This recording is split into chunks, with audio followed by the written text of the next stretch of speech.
Kung nag-aral na sana ako, hindi ako isang What? ganito.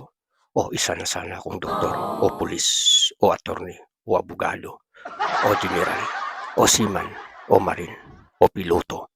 Lahat ng kurso aabutin ko o nag-aral na sana ako. Pero okay lang, ito sana ang Yun. pinadala ng Diyos sa akin, kaya ako tinatanggap. Kaya ako sabi mo sa sarili ko, naging masaya na rin ako sa ganitong trabaho. Kahit anong hirap, ginagaya. Kahit anong pagsubok, ginagawa. Ginagawa natin trabaho para sa mga tao kung tayo sa'yo maging masaya. Sana huwag kayong susuko. Kayong mga kabataan dyan, sana mag-aral kayo mabuti para hindi yun man naranasan mga ganitong mga trabaho. Pangarap kayo at gusto nyo maabot ang inyong mga pangarap, abutin nyo. Huwag niyong Wow! gayahin kami. Kami noon ay isa kami mga bulakbol. Ngayon natupad kami mga ganitong mga trabaho. Pero nasanay din kami sa ganitong buhay.